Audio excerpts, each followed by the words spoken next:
சற்றுமுன் வெளியான தகவல். ரேஷன் அட்டைதாரர்களுக்கு ரேஷன் கடைகளில் வரப்போகிறது புதிய மாற்றங்கள். அது என்னன்னு சொல்ல பார்க்க போறோம். நீங்க நம்ம சேனலை சப்ஸ்கிரைப் பண்ணாம இருந்தீங்கன்னா மறக்காம லைக் பண்ணிக்கோங்க, சப்ஸ்கிரைப் பண்ணிக்கோங்க. உங்க நண்பர்களுக்கு தெரியப்படுத்தும் ஷேர் பண்ணிக்கோங்க. வீடியோவை கடைசி வரைக்கும் முழுமையா பாருங்க. ரேஷன் கடையில் பாமாயிலுக்கு பதில் நல்லெண்ணெய், தேங்காய் எண்ணெய் அல்லது கடலை எண்ணெய் வழங்க வேண்டும் என்று திருவண்ணாமலை மாவட்டத்தில் விவசாயிகள் பாதுகாப்பு சங்கத்தினர் கோரிக்கை வைத்துள்ளனர். இது நடைமுறையில் சாத்தியமான ஒன்றா? அரசுக்கு என்ன செலவாகும்? அதில் உள்ள சவால்கள் பற்றி இங்கே பார்ப்போம். திருவண்ணாமலை மாவட்ட விவசாயிகள் பாதுகாப்பு சங்கத்தினர் மாவட்ட ஆட்சியரை சந்தித்து அளிக்கப்பட்ட மனுவில் தென்னை பனையில் இருந்து கல் இறக்கி விற்க விதிக்கப்பட்டுள்ள தடையை தமிழ்நாடு அரசு நீக்க வேண்டும். விவசாயிகள் தேசியமயமாக்கப்பட்ட வங்கிகளிலும் கூட்டுறவு வங்கிகளிலும் பெற்ற அனைத்து பயிர் கடன்களை ரத்து செய்ய வேண்டும். அதே சமயம் ஆடு மாடு பராமரிப்பு கடன்கள், நகை கடன்களை தள்ளுபடி செய்ய வேண்டும். நீண்ட கால விவசாய கடன்களை தள்ளுபடி செய்ய வேண்டும். கடலை எண்ணெய், தேங்காய், நல்லெண்ணெய் உள்ளிட்டவற்றை மானிய விலையில் ரேஷன் கடைகளில் வழங்க வேண்டும் என்று கோரிக்கை வைத்துள்ளன. அது சாத்தியமா? அதில் உள்ள நடைமுறை சிக்கல்களை பார்ப்போம். நமது தாத்தா பாட்டி காலத்தில் கடலை எண்ணெயும் நல்லெண்ணெயும் தான் சமையலில் பிரதானமாக இருந்து வந்தது. இன்று இதய நோய்கள் பெருகியதற்கு பாமாயில் ஒரு காரணம் என்ற கருத்து மக்களிடையே வெளுவாக இருக்கிறது. அந்த வகையில் இந்த சூழலில்தான் திருவண்ணாமலை விவசாயிகள் வைத்துள்ள இந்த கோரிக்கை ஆரோக்கியமானது. ஆனால் அதன் பின்னால் உள்ள சவால்கள் மிக பெரியவையாகும். சரி, இப்பொழுது ரேஷனில் தேங்காய், கடலை, நல்லெண்ணெய் நடைமுறையில் சாத்தியமா என்று இங்கே பார்ப்போம். நீங்க வீடியோவை முழுமையா பாருங்க. உண்மையை சொல்ல போனால் இது படிப்படியாக சாத்தியமே. ஆனால் நாளை காலையே எல்லா ரேஷன் கடைகளிலும் இதை செய்துவிட வாய்ப்பு இல்லை. ஏனெனில் நாம் இப்போது பயன்படுத்தும் பாமாயில் மலேசியா, இந்தோனேசியாவில் இருந்து கப்பலாக வருகிறது. அந்த அளவிற்கு நம் ஊரில் கடலை அல்லது எள் உற்பத்தி கிடையாது.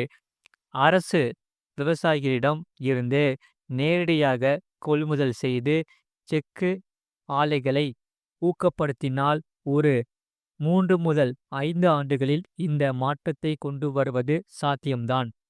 சரி, அரசின் எவ்வளவு செலவாகும் என்று இங்கே பார்ப்போம்.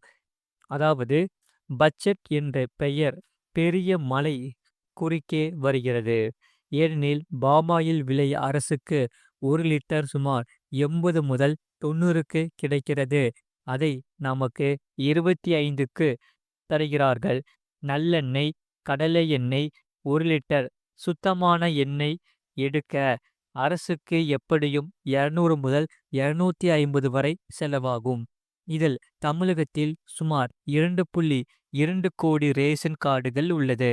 பாமாயிலுக்கு அரசு மாதம் சுமார் 150 கோடி செலவிடுகிறது என்றால் இதை நல்லெண்ணெய் அல்லது கடலை எண்ணெயாக மாற்றினால் அந்த செலவு மாதம் ரூபாய் 500 முதல் 600 கோடியாக எகிரும். அதாவது வருடத்திற்கு சில ஆயிரம் கோடி ரூபாய் கூடுதல் சுமையாக மாறிவிடும். அதே சமயம் இதில் உள்ள யதார்த்தமான சவால்கள் என்னென்ன என்பதை இங்கே பார்ப்போம். பாமாயில் கலப்படம் செய்வது கடினம். ஏனெனில் அது சுத்திகரிக்கப்பட்டு வருகிறது. ஆனால் கடலை எண்ணெய், நல்லெண்ணெய் அதிக விலை என்பதால் இடைத்தரகர்கள் கலப்படம் செய்ய அதிக வாய்ப்பு இருக்கிறது. அதை தடுப்பது அரசுக்கு மிகப்பெரிய சவாலாக முடிந்துவிடும். அதேபோல பாமாயில் சீக்கிரம் கெட்டு போகாது. ஆனால் செக்கு எண்ணெய் சில மாதங்களில் அதன் சுமையை இழக்கத் தொடங்கும்.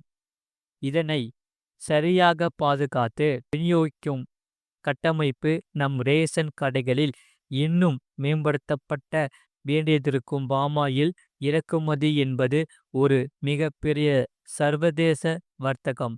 அதை நிறுத்துவது போல பல வணிக ரீதியான அழுத்தங்களை உருவாக்கும் நிலை ஏற்படலாம் என்று சொல்லப்படுகிறது. இதனால் விவசாயிகள் கோரிக்கை வைப்பது அவர்கள் லாபத்திற்கானது மட்டுமல்ல, நம் ஆரோக்கியத்திற்காகவும் தான். அரசு முழுமையாக இதை செய்ய முடியாவிட்டாலும் பாமாயில் வேண்டுமா அல்லது கடலை எண்ணெய் வேண்டுமா அல்லது தேங்காய் எண்ணெய் வேண்டுமா என்ற தேர்வை மக்கள்தான் முடிவெடுக்க வேண்டும்.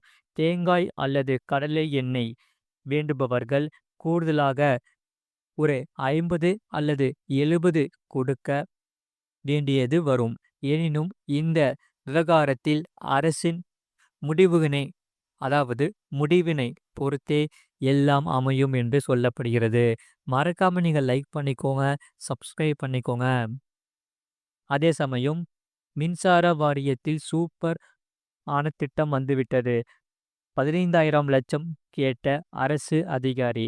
அதாவது தமிழ்நாட்டில் புதிதாக வீடு கட்டுபவர்கள் அல்லது வணிக நிறுவனம் தொடங்குபவர்களுக்கு மின் இணைப்பு என்பது மிக முக்கியமான தேவையாக இருந்து வருகிறது.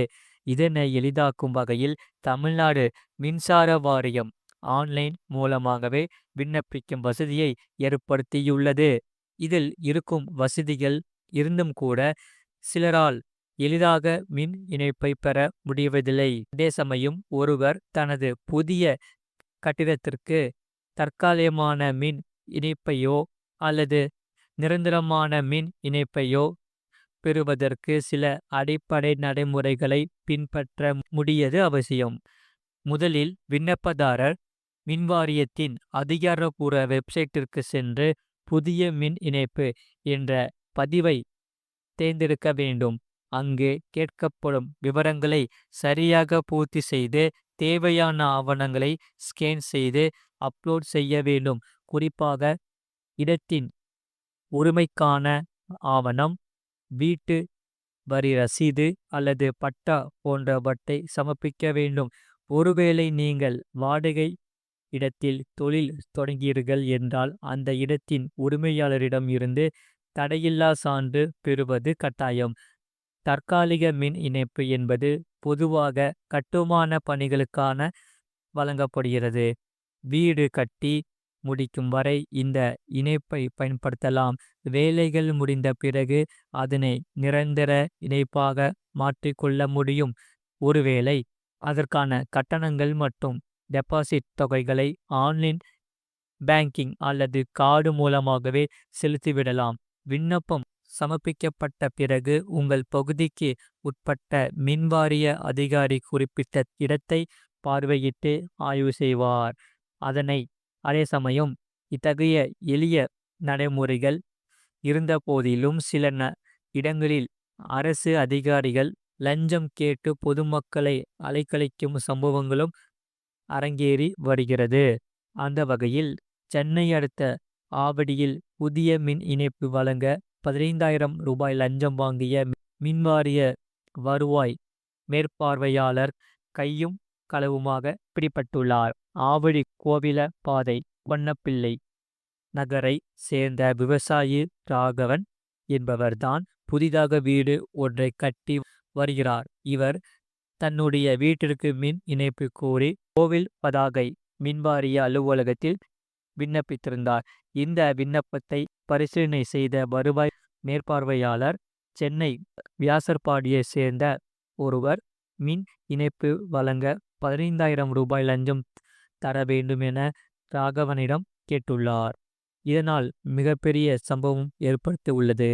மின் இணைப்புக்காக லஞ்சம் வாங்கிய அதிகாரி போலீஸ் ஸ்டேஷனுக்கு அழைத்து செல்லப்பட்ட சம்பவம் அந்த பகுதியில் பெரும் பரபரப்பை ஏற்படுத்தியுள்ளது. மறக்காம நீங்க லைக் பண்ணிக்கோங்க, சப்ஸ்கிரைப் பண்ணிக்கோங்க.